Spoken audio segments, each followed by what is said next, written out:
Welcome everyone to the Business Spotlight series. I'm Linda Cry, firm owner of Action Coach XL Edge, and we are about highlighting and featuring business owners in the area. And so today we are going to hear from Dan with Stories Coffee, and he is going to chat a bit about his journey as a business owner and gain some insights.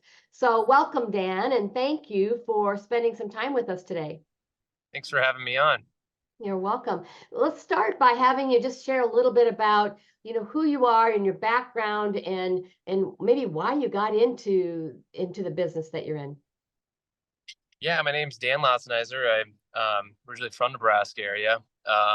Spent some time climbing the corporate ladder in healthcare, actually, which is kind of unusual path to get in the restaurant world. But I was working as director of operations for CHI and caught the entrepreneurial bug and had some personal stuff happen in my life that kind of recentered me in terms of just my passions and goals were for this life. And so jumped very full speed into the restaurant world. In 2017 we bought the name, and then in 2020 opened up our flagship location in 114th and Dodge.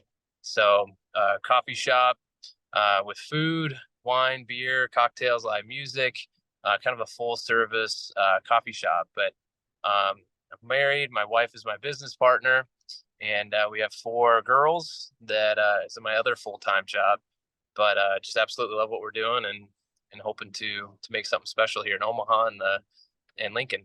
Beautiful, beautiful. Well, we have that in common. I worked for nonprofit healthcare for about 25 years myself in the C-suite, so very familiar with the demands in the corporate world. And it would be interesting to learn a bit from you of how you might have used some transferable skills from that world into your business today. So let's go there. Might there be something that you would say, absolutely, these are the transferable skills? And then maybe what were some new things that you encountered that you needed to learn?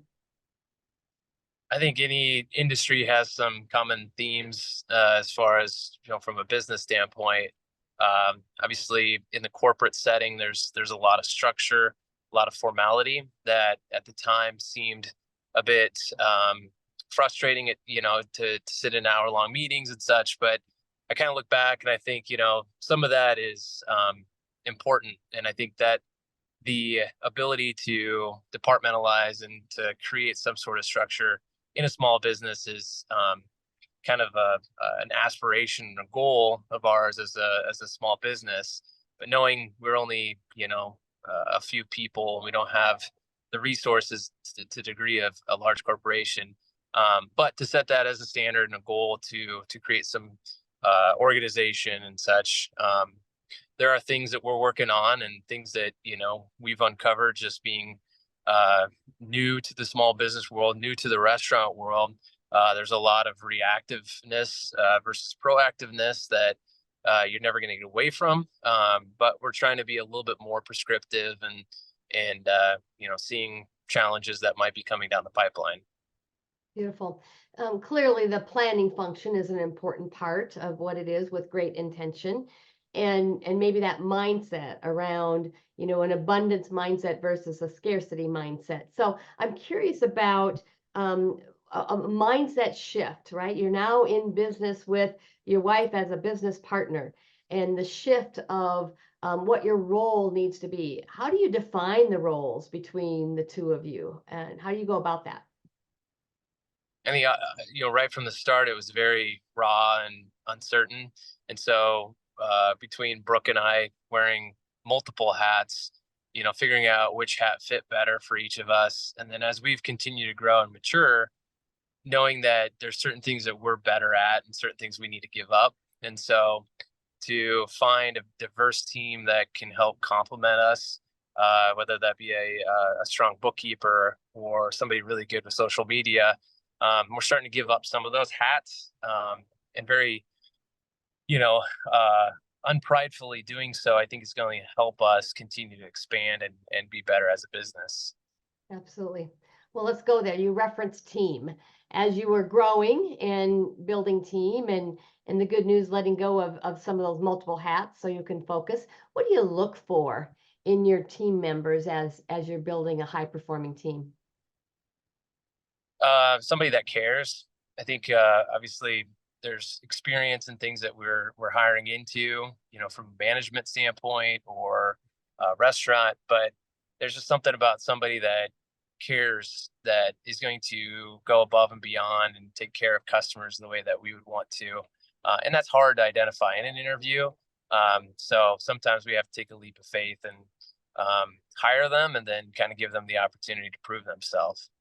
Okay. And what is that process of onboarding them? Do you have a training and orientation? Is that something that you've delegated? Are you consistent in how you bring people on board? What does that look like? It's a continued evolution. It can always be better.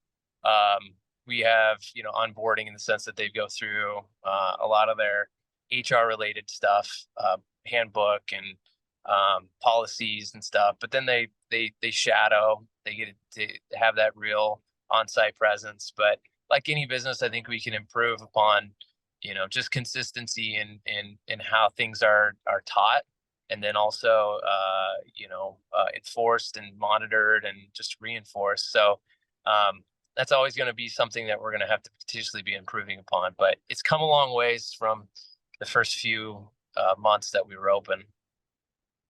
How do you reward, recognize, motivate, inspire? What's the key to that?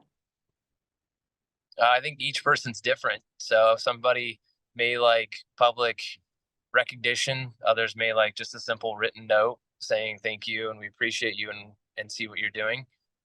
So one size fits all doesn't really work for ours. And we have a young employee group, and so I feel like I'm somewhat old and in my understanding and ability to adapt. And so understanding, a simple text or something very in the moment, maybe what one generation wants versus another. And so to the earlier point, just being somewhat customized in how each person feels as if they're being recognized and seen. Nice. If you were to start over, you said 2017 is you jumped in and started this process. What would be either your biggest learning or maybe what would you do differently if you were to start again? Obviously, I have the luxury of having learned from all the mistakes that I've made. And so if I had that wealth of information, obviously I'd be in a much better position, not, taking steps out and putting up, programs and such that weren't deemed successful. But I wouldn't change anything in the sense that I actually believe the naivety and lack of, knowledge of what I had allowed us to step into this. Had we known, just how much hard work was involved and how, much unforeseen there is, I don't think it would have eliminated the desire for us to do it. I think it would have, we may have been more calculated. And I think going into that and having that naivety and that hunger allowed us to step forward and do it in faith that things are going to be all right. There's obviously a little things, operational things that I wouldn't have done, but I probably wouldn't tell myself to do anything differently. It's a learning attitude. It's a learning experience, right? What do we Yeah. learn from this situation if it didn't go the way it went? Obviously, some things are going very well because you have multiple locations now, yes? Yeah, we have 5 locations, 3 large cafes and 2 smaller kiosks.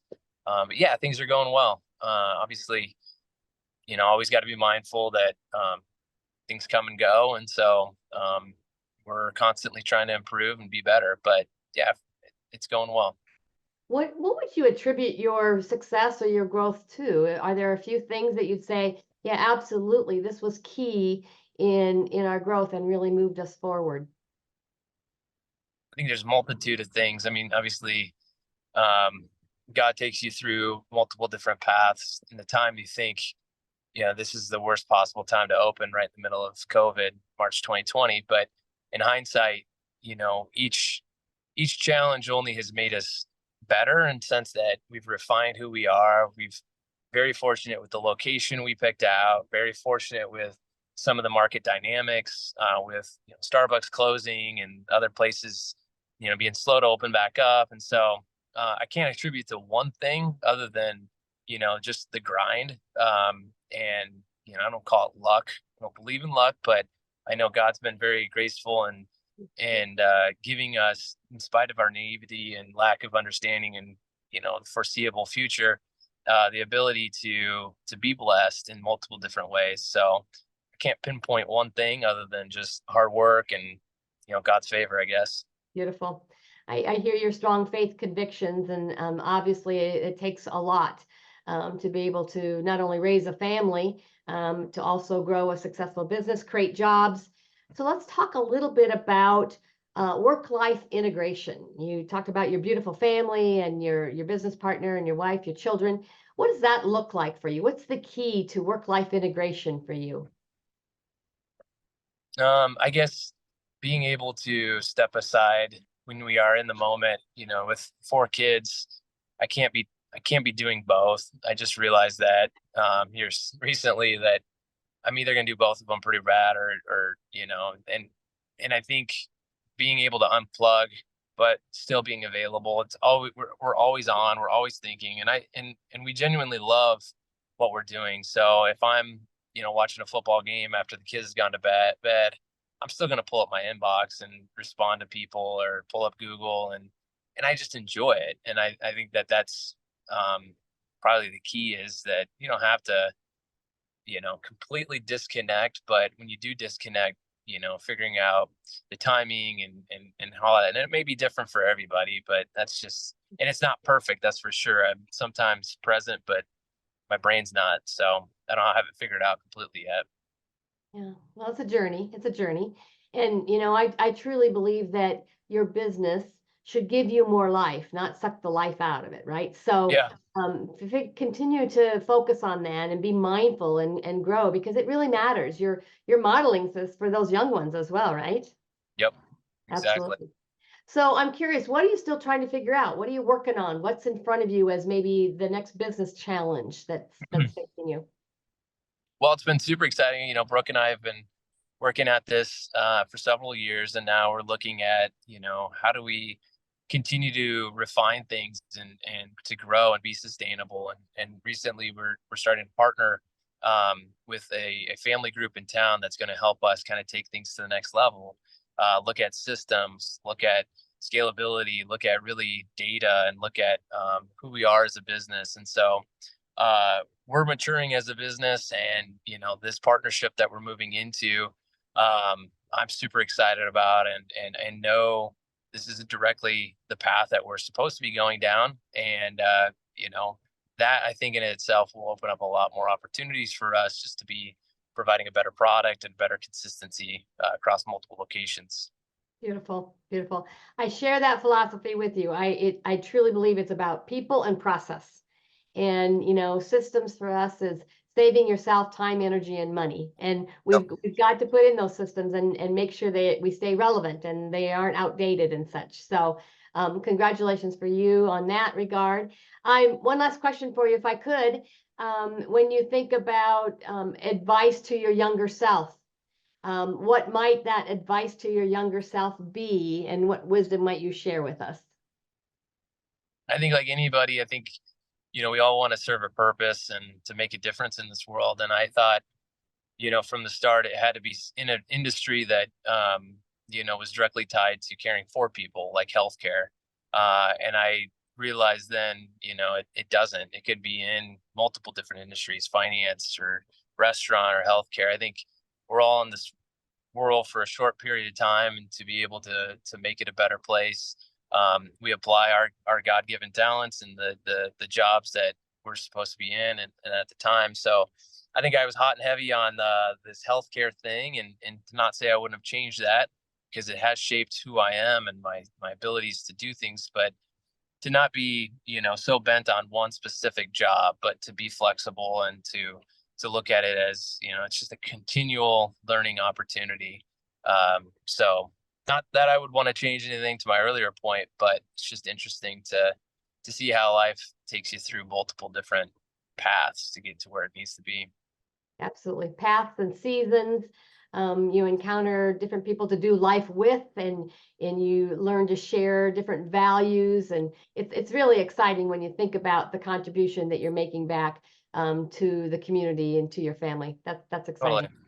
Well, tell us again how we can find you and where we can find you. Yeah, our website's www.storiescoffeecompany.com, or you can Google us. Our Instagram and Facebook page is pretty fun and very update. So check us out for a morning or even a weekend live music show. But yeah, in Lincoln and Omaha, we have one site in Lincoln and 4 in Omaha. Beautiful, beautiful. Well, thank you, Dan. It's been lovely to meet you, and it's exciting to see your growth. And we continue to wish you well. And absolutely, I will come and check out Stories Coffee.